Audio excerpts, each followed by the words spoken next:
So guys, tomorrow ng Junkstone. Just 1 minute. Magsilipan na ako sa kung sino ba yun.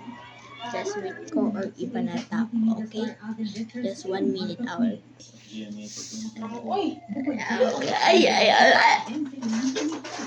Mas ginagawa raw siyang gumawa ng movie.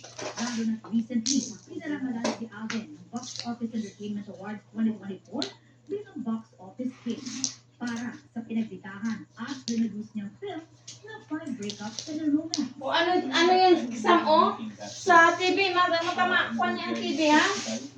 Hindi man yan. After COVID, after pandemic, the lockdowns and everything, sobrang nag-struggle yung Philippine cinema. But, sumugal kami lahat. It was worth it. And to share this story to all the people who have been affected by Iba na rin ang ng kanyang idinirect na movie na Out of Order at kung bibigyan daw ng pagkakataong makapag-direct muli, nasa wishlist daw ni Alden na maki-direct si global fashion icon Martha Evangelista. She has this, fashion icon, international fashion icon, but we go back to our roots. After siya before, syempre tatanong ko din si Herb kung gusto niyang bumalik sa pag-ate. Sa kabila ng kagustuhan sa trabaho dahil naglaan sila para mag-exercise si Alden, who is now in his running era. Kasi din, in love ako sa pagtakbo.